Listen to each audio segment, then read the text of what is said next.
Hello my ABT students. Now this is a continuation from where we just left off. You got the letter all keyed in, and now you see that the paragraph number 2 says that loan number 135889 was due on March the 15th. Would you please forward your check for $575 to keep your finances in order? May we receive your check soon, Mr. Lopez. All right, Mr. has to be replaced with title, because it's got to reflect each person as they get the letter, because they're not all Mr. Lopez. And insert merge field, last name. All right, we also are told that we have to have a field for the amount due, and we need a field for loan number. All right, so we're going to go to step number 5, and you see edit recipient list. Don't go to exclude, make sure it says edit. So edit recipient list. Now you see that edit is grayed out, and so is refresh. So remember, we have to make the database blue, and now we go to edit and customize columns.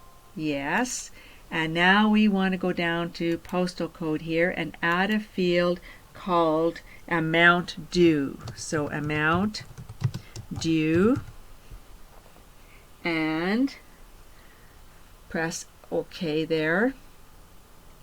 And then the other field that we want to use is loan number. So we're going to add a field called loan number. All right, and say OK. All right, and now say OK one more time. And like we did the other times, we stretched it out so that you could see everything. Okay. All right, so amount due. Now remember, when we put in dollars, we put in 500 but no dollar sign, because you would have to put it in, if you had 3,000 clients, you'd have to put in 3,000 times. So we don't want that. We just want $500. The dollar sign will go in our letter. And that was for, now Kevin Thompson was 500. Okay, Mendez is 760. And then Shirley Chang is 600, and Lopez is, Mr. Lopez was 575. 575. Okay, now the loan number for Thompson is 786443. So 786443. Again, we don't put in the number symbol, that goes on the form. Okay, and then Mendez is 890,445, so 890,445, and then Chang is 899,345. Okay, and Lopez is 135,889. All right, so we got all the information put in. So now we say OK, and we say yes, updated, and I'm going to go to last name and put it in alphabetical order here. Make sure you do yours so that when we preview it, that we check it out, that's the same. All right, so that's your database updated. So now we have to take out the loan number itself, not the number symbol. Don't take that out. And we've got to go to insert, merge field, and we want loan number. Okay. Okay, it's doing the same thing as it did last time. I know it's there. I'm not going to do anything about it, so just hold on. And then the 575, we want the amount due. Again, don't take out the dollar sign because we want it. Okay, while we're here, yours truly, remember how many do you go down? You go down 5 plus 1 is 6. Okay, 5 plus 1 is 6. And your initials, so I want my initials, so it's LM. You put in your initials. All right, save your work. Now let's go and review our recipients. Let's have a look. Okay, so here we are. Now let's go to recipient 1. You've got Shirley Chang, accounts payable supervisor. Check for mistakes, make sure you've got it right. Okay, dear Mrs. Chang, Miss Chang.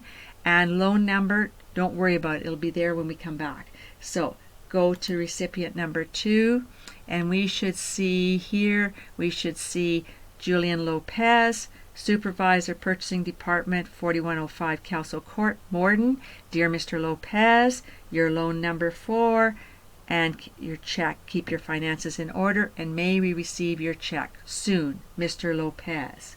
All right, recipient 3, Frankie Mendez. You see loan number, amount due, and you see may we receive your check soon, Miss Mendez. All right, and then we want to go to Thompson, Kevin Thompson. May we receive your check soon, Mr. Thompson. All right, now let's go back. We've checked all our database. We say yes, we didn't make any mistakes. And now when we go back, you see that we can see it for record number 1. And that's just because it hasn't read it. But I see 2 things here. March 15th should have your non-breaking space. So remember, Control-Shift spacebar so that it won't break up. Also, what is the top margin for a letter? Remember, layout, margins, custom margins, and your top margin is 2.5 because there's no letterhead, and then tab, and your bottom margin is 0.5. All right, say OK, and now your letter should fit on the page just fine. Now, if you're noticing these squares, I see there's been some protection or keep lines together, but it's not necessary here. So I'm going to select mine. I don't think you'll have it in yours. And I'm going to go to paragraph, and I'm going to say, yeah, see it says keep with next, keep lines together. We don't need that, so that's okay. But you likely haven't got that. All right, go Control as to say that's our form. Now we want to go to next, complete the merge, edit the individual letters, and say OK. So now it should say down here that you have pages 4 of 4. Okay, so you've got Shirley Chang, everything came in well. Okay, you've got Julian Lopez, everything looks good there too. Then you've got Miss Frankie Mendez, and then you've got Mr. Kevin Thompson. All right, let's save this. Go Control S to save, and you remember here we want to have our financial letter form, and now we're going to double click on the word form and type in merged. Okay, all right, save it. That's all we need there, so close it out. And now go back to step number 4 just to make sure you can see all your codes and everything. Save your work just in case you made some changes. All right, and now we'll close this out because we no longer need it. All right, that's the end of your financial letter number 6. I'll stop there.